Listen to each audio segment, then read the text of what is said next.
Pour ce que vous faites en tout cas, et j'ai apprécié d'entendre les problèmes de démocratie et de transparence que vous vivez dans les syndicats. Transparencia, pour ceux qui ne connaissent pas, c'est un outil citoyen pour en gros demander des comptes aux ministres, au pouvoir politique, à n'importe quelle institution publique, locale ou nationale. Et effectivement, avec les Gilets jaunes, on a fait un travail pour obtenir une transparence contraignante, donc la possibilité d'avoir accès aux mêmes infos, de savoir où passe l'argent public.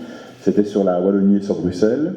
Donc maintenant, depuis cette victoire qui était en 2019 et qui a permis de faire déjà pas mal de progrès, on est passé au niveau national. Donc si ça vous intéresse, pour voir ce qu'on fait très concrètement, la loi nationale sur la transparence passe au Parlement dans 9 jours, donc à la Chambre des représentants, donc le 23, mardi 23, de 14 à 17 heures.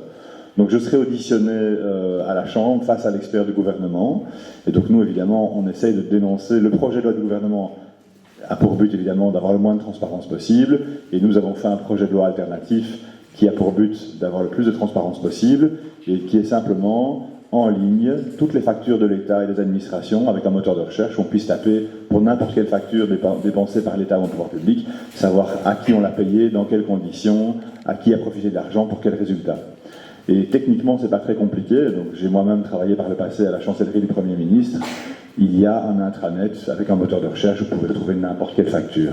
Il suffit juste de mettre cet intranet public pour toute la population. Et donc, ce rôle du contrôle des citoyens sur l'État, pour Transparencia, c'est fondamental, et c'est de manière la question de filmer les réunions que vous évoquez entre les réunions entre syndicats et patrons. C'est le même problème en démocratie de pouvoir filmer, par exemple dans les parlements, ne filme pas au moment du vote dans les commissions. Donc si vous venez nous soutenir mardi en 8, donc mardi 23 mai, dans 9 jours à 14h, au moment du vote en commission, les caméras se tournent systématiquement pour qu'on ne voit pas quel député à voter pour quel projet de loi, évidemment. Bon, c'est une petite blague parmi d'autres, mais il y a moyen de contourner ça. Hein. Vous venez avec votre smartphone et on voit très bien qui a voté pourquoi. Mais voilà, ce genre d'action, vous avez l'accès librement au Parlement ce jour-là. C'est une séance publique en commission de l'Intérieur. Et vous ne le savez pas, mais tout à fait, vous pouvez assister au débat. Donc c'est très important que le monde politique voit qu'il y a une population qui vient les espionner, qui vient regarder ce qu'ils font, et leur demande des comptes et filme ce qu'ils font à visage, on va dire, de manière plus cachée. Et donc je serais tourné, on a dû beaucoup se battre pour avoir ce droit d'être auditionné au Parlement. Ça fait 3 ans qu'on se bat, que cette loi sur la transparence des comptes publics au niveau fédéral, comme on l'a dit au niveau régional, passe. Alors, au final, je vais vous dire la petite cuisine interne, qu'est-ce qui a fait qu'on ait été auditionné? Parce qu'évidemment, le gouvernement ne le voulait pas. Eh bien, c'est qu'en face, ils ont l'air très puissants, mais ils sont surtout très cons. Voilà. Et incompétents, parce qu'à force de placer les frères, les copains, la belle-sœur partout, c'est une prime à l'incompétence généralisée. Et donc, on a des ministères remplis de gens pistonnés et incompétents. Arrogants et bêtes, surtout très bêtes. Et donc, qu'est-ce qui s'est passé? C'est que sur la page Facebook de Transparencia, en Belgique francophone, il y a 200 000 vues par semaine, donc ça leur fait beaucoup plus peur que n'importe quel article de presse. Eh bien, on avait un des députés écologistes, Gilles Van Den Burg, pour ne pas le citer, ici à Bruxelles. Si vous habitez XL, on va vous dire que je vais vous expliquer beaucoup de choses sur lui. C'est lui qui était censé être le héros de la transparence, puisqu'on l'avait aidé à son élection en 2019, avec un petit film montrant qu'il se battait pour un accès au contrat, au partenariat public-privé, qui était complètement secret, notamment dans le cas de la prison de Haven. Et évidemment, une fois élu, il a fait exactement l'inverse. Il n'a jamais déposé, il nous a menti pendant 3 ans, en fait, il n'avait jamais déposé le projet de loi sur la transparence, tout en nous disant qu'il l'avait déposé. Donc là, il y a un mois, au moment où il a fallu décider si allait y avoir des auditions d'associations citoyennes au Parlement sur cet accès au compte de l'État. Je reçois des messages, je publie, moi, l'hypocrisie de ce député en disant mais je suis fort étonné, parce que quand même, ça fait 3 ans qu'il avait dit qu'il ferait voter ce projet, il a été élu, il ne l'a jamais fait. Et là, je reçois je vois mon téléphone qui sonne dans les 5 minutes. J'ai mis le commentaire sur Facebook 5 minutes après. J'étais occupé, donc j'étais en bonne compagnie, en train de prendre un verre dans une brasserie, j'avais pas du tout envie de décrocher. Il m'a appelé 14 fois. Et il est tellement bête qu'il a laissé par écrit ses menaces. Il faut vraiment être con, quoi. Par SMS. Il dit, si vous n'enlevez pas la publication sur moi sur Facebook, vous ne serez pas auditionné au Parlement. Il faut vraiment être très très bête pour laisser ça par SMS, quoi. C'est quand même très très con. Et donc ce Gilles Van de Pur, qui est quand même le chef de groupe national des colos au Parlement fédéral. Donc pour être chef de groupe d'un parti national qui est au gouvernement et laisser des menaces par SMS, il faut vraiment être stupide, quoi. Voilà. Donc moi j'ai juste copié ces SMS et j'ai envoyé au président du Parlement et à toutes les rédactions de presse. On disait, voilà, j'ai eu 14 coups de téléphone d'intimidation avec menaces écrites. Et voilà, et qu'est-ce qui s'est passé? La conséquence, c'est que c'est juste l'inverse qui s'est passé, c'est que ce qu'il ne voulait qu'il ne se sache pas a été su. Il y a 40 000 personnes qui ont vu la publication en 24 heures. Et donc j'ai prévenu la presse. Alors, la presse l'a contacté, il a dit, oui, monsieur Archer m'a harcelé. Je dis, ben moi je veux bien donner mon téléphone, je n'ai jamais appelé ce monsieur. Donc on voit très bien qui appelle. Quand quelqu'un vous appelle 14 fois en une soirée pour vous menacer, il n'y a qu'à ouvrir le téléphone, on voit très bien. Donc moi j'ai proposé à la présidente de la Chambre d'apporter mon téléphone, et ce qui n'a pas été nécessaire. Il a fermé sa gueule et je serai auditionné le 23 mai à 14h, et tous les bienvenus. Voilà.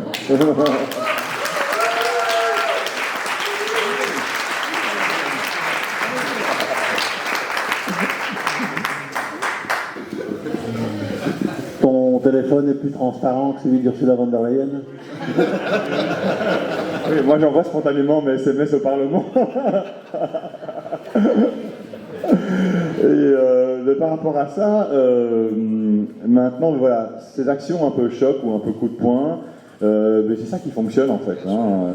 Dès que vous espérez de croire qu'il faut faire confiance à un parti bien voté pour que gentiment, pendant 3 ans, il dépose un projet de loi, ben, voilà, l'exemple que je vous donne montre que ça ne fonctionne pas comme technique. Mais ici en Belgique, l'avantage c'est qu'on est à 1 an des élections maintenant en Belgique. Et donc c'est là que les citoyens reprennent le pouvoir. C'est que les partis politiques sont obligés de faire des promesses et on peut les vérifier sur 1 an.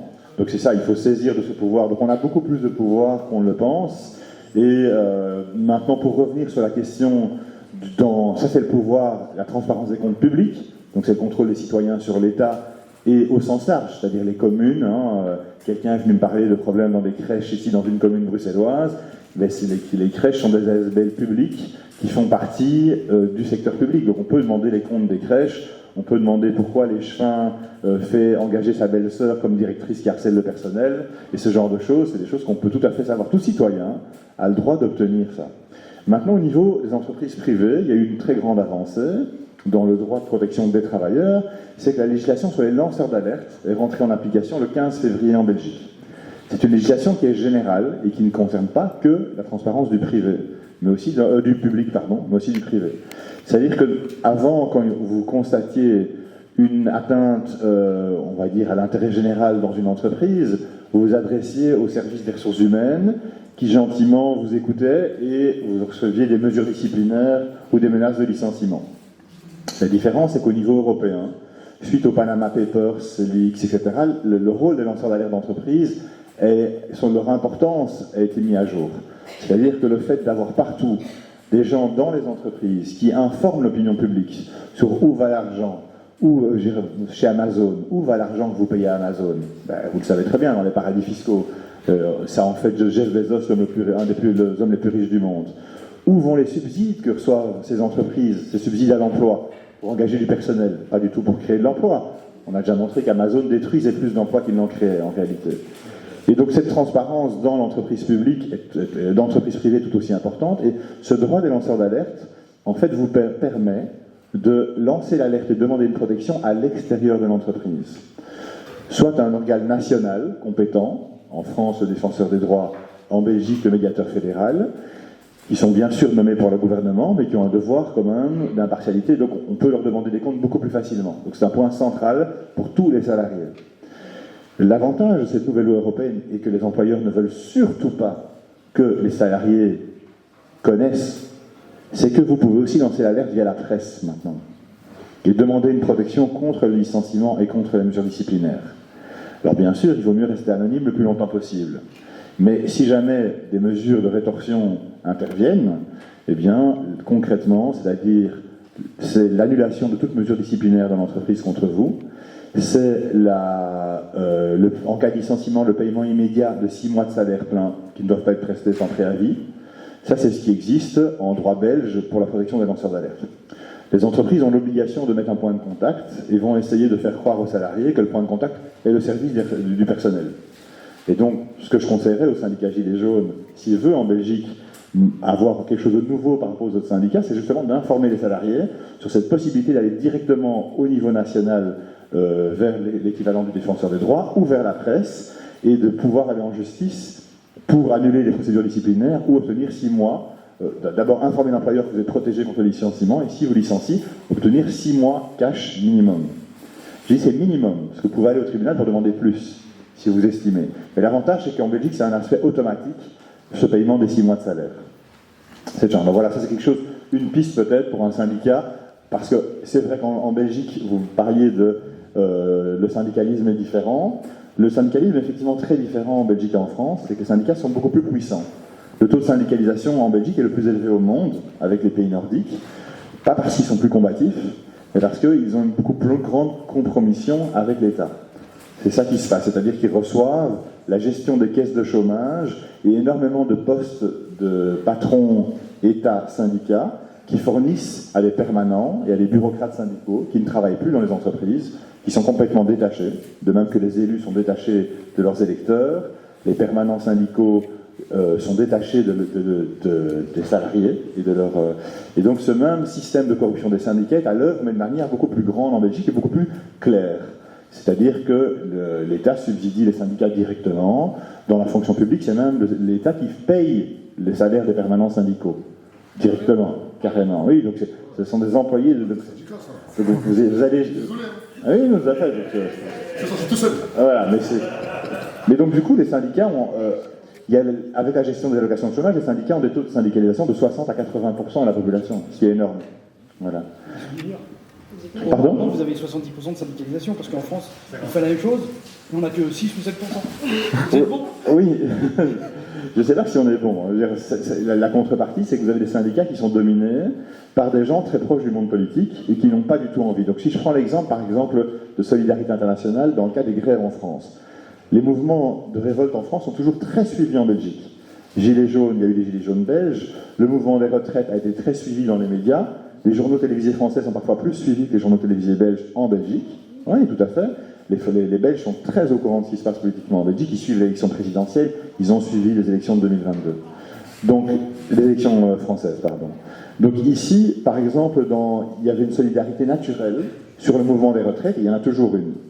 Mais, qu'est-ce qui s'est passé concrètement ? Donc, pour revenir sur le sujet des syndicats belges, très puissants, il y a eu une demande de solidarité de la part des ouvriers et opérateurs des raffineries françaises, parce que Total essayait de faire venir le pétrole depuis la Belgique, depuis le port d'Anvers, de passer par la raffinerie Total du port d'Anvers.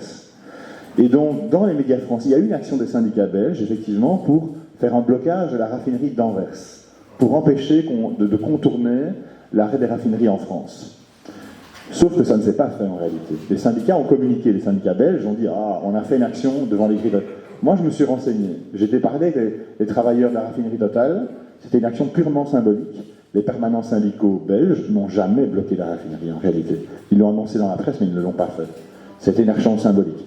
Dans des médias français comme Le Média, ils y ont cru à ce bluff. Et il y a eu une chouette émission disant « Super, il y a une solidarité internationale des syndicats belges qui ont bloqué la raffinerie. » Oui, ça c'est sur papier.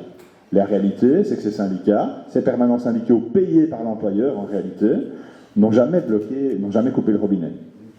Voilà, ça c'est bon à savoir, sauf quand même le discours officiel des syndicats belges et leur puissance, effectivement, ils pourraient bloquer n'importe quelle raffinerie. Pour donner un exemple de quand la crise des factures d'énergie a commencé, c'était l'été passé, au mois d'août, où tout le monde a vu sa facture multipliée par 3 ou à 5 et des petits commerces faire faillite quasiment immédiatement. Le syndicat, les deux syndicats, les trois même, ont proposé de faire une grève nationale. Donc ils proposent en août de faire une grève nationale le 5 novembre. Donc vous ne avez plus payé vos factures en août et on vous propose de faire une journée d'action nationale le 5 novembre. Voilà, c'est du foutage de gueule. C'est simplement pour eux faire leur pub au moment de la rentrée sociale. Donc ça, c'est la réalité. Donc c'est pas parce qu'on a 80% d'affiliés dans les syndicats ici qu'ils font le boulot. Donc refaire vivre le vrai syndicalisme comme il était à l'origine, une démocratie syndicale à la base, il y a énormément de travail, il y a tout à fait moyen de le faire en Belgique, et donc vous êtes les bienvenus et on vous aidera avec grand plaisir à le faire. Merci.